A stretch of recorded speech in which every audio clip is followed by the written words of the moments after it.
Hello, I'm attorney Sherry Stinson, and today I wanted to talk to you about estate planning tips for unmarried couples. I've received a few phone calls this year of really terrible stories, and one of the recent stories was a young man who had died and he had taken title to his home with his longtime girlfriend. Unfortunately, when they took the title to the home, they didn't take it right.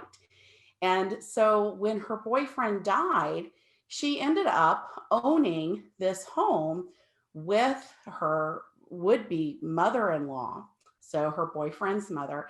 And not only did the boyfriend's mother not like her, she didn't like her mother. So you can imagine that created a nightmare scenario for her. So that's why I want to talk to you today about three things that you can do if you are part of an unmarried couple. Now, when we talk about estate planning, you've heard me say this before, but there's really two things that we need to think about. Number one is planning for incapacity. So if you have a car accident, if you have a stroke, if you slip and fall on a pool deck or in your bathtub and you hit your head and now you can't make any decisions for yourself, what's going to happen? Many people don't realize that if you are just a boyfriend or a girlfriend, the hospital probably is not going to talk to you, even if you're the only person around.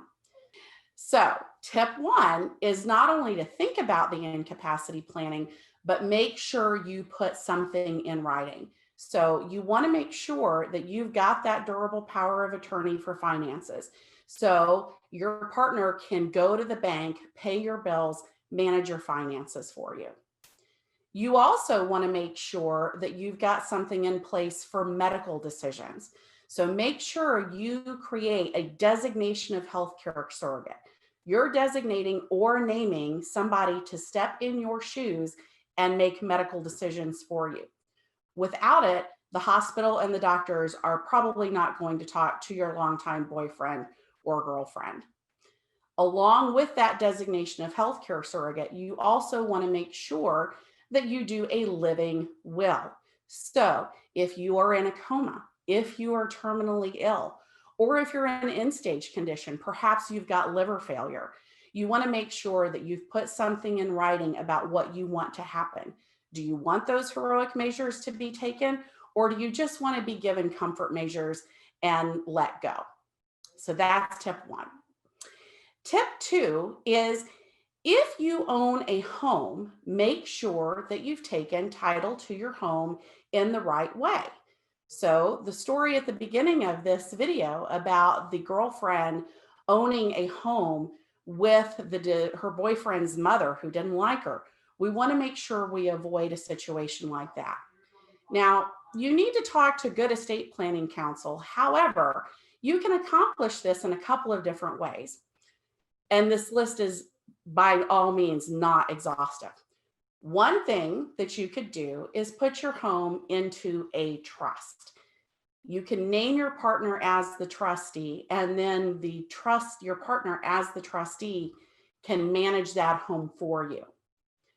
The other thing that you can do is instead of taking title to that home as what's called tenants in common, meaning you own 50%, your partner owns 50%, is to take title as what's called joint tenants with rights of survivorship. That last phrase is key, with rights of survivorship, meaning that if you die, your partner gets the home. And then what your partner needs to do is make sure they make a plan if something happens to you. So that's tip two. Look at the way you're taking title to your home.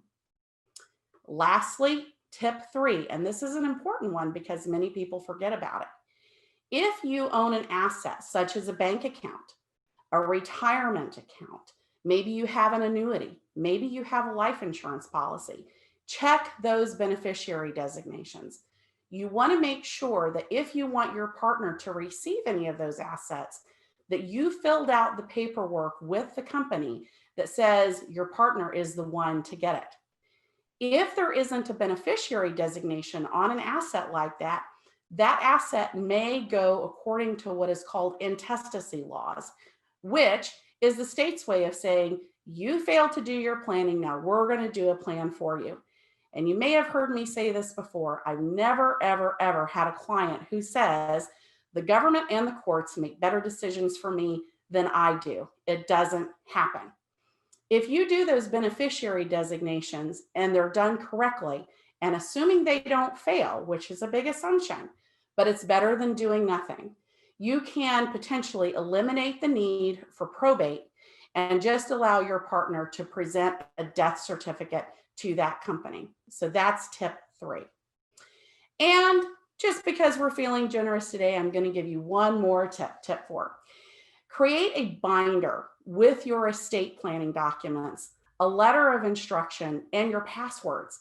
And this goes for if you're unmarried and even if you're married, or even if you're taking care of an adult parent.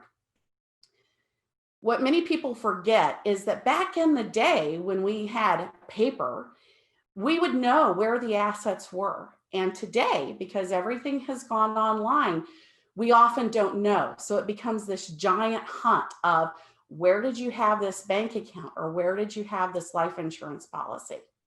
By creating a binder with your estate planning documents, a letter of instruction, and a list of passwords, you're going to greatly eliminate the need for the great asset hunt.